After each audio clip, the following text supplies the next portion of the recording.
Louisiana, 1945. The sun had just begun its slow descent, painting the humid southern sky with streaks of molten gold, and the air was heavy with the scents of pine, wet earth, and distant smoke. Along a quiet rail siding, a long, rattling train screeched to a halt. Inside its wooden cars, 200 German women, many barely more than girls, sat in silence, gripping their knees, their eyes wide, hearts pounding with the fear and uncertainty of captivity. They had been uprooted from a war-ravaged Europe, from towns reduced to ash, from families torn apart by bombs and conscription. Their world had collapsed, and now they were being transported into the heart of the Deep South, into a place they could not comprehend.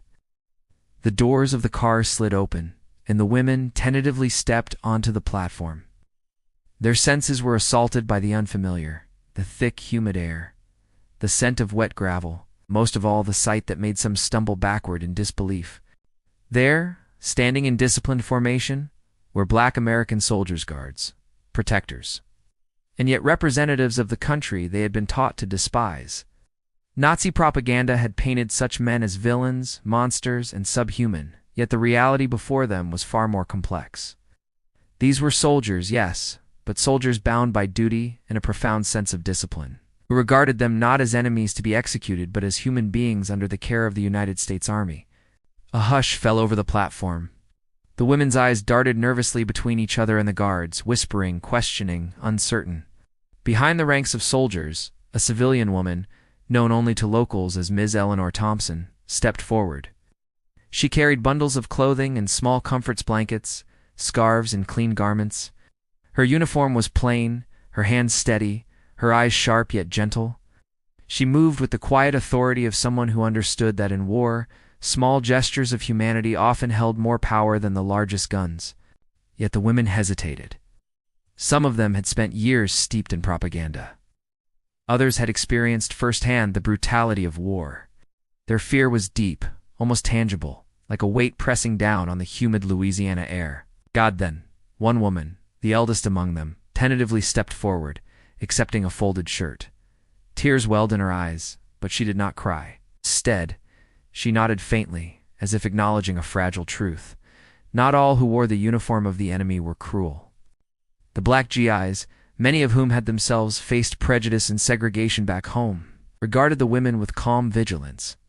Their hands rested near weapons, yet their demeanor was measured, disciplined, and surprisingly compassionate. These men had fought in Europe, in places where their courage and skill had been needed and often denied recognition. Yet here, in the heart of the American South, they held a responsibility that tested both their patience and humanity. And they passed that test daily, ensuring that the prisoners under their charge were treated with a strict but fair hand, providing order without cruelty.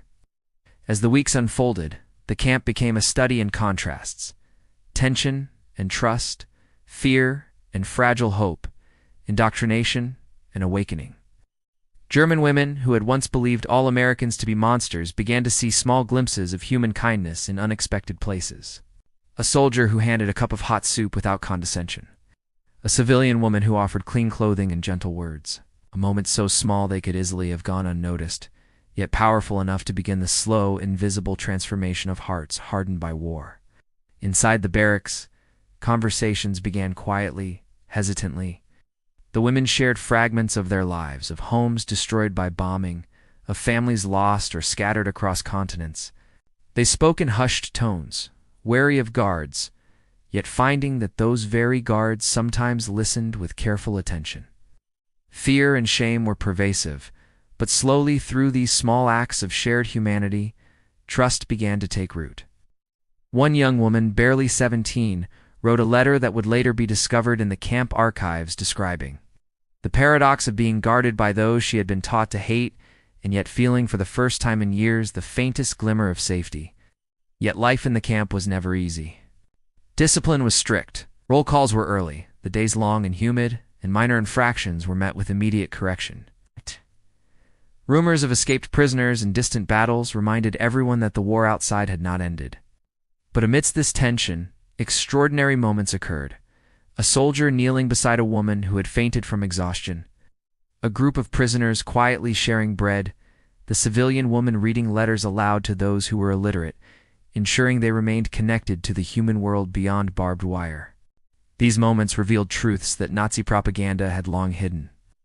The women came to understand that courage, compassion, and dignity were not the exclusive domain of one nationality or one race. That human beings, regardless of the uniform they wore, could embody both authority and empathy. That war could destroy lives, but it could not erase the fundamental capacity for goodness. By midwinter, the camp had developed a fragile rhythm. The women, once terrified and withdrawn, began to engage in small tasks, preparing food, organizing supplies, tending to the sick, teaching each other skills that had long been neglected in the chaos of war.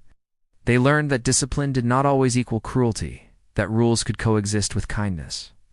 And in this environment, the civilian woman, quiet, unassuming, yet relentless in her humanity, emerged as a figure of moral authority, a guiding presence who reminded both soldiers and prisoners of the potential for dignity even in captivity.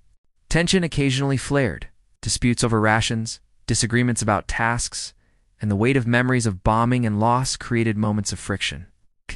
But each incident was met with careful intervention, rarely with violence.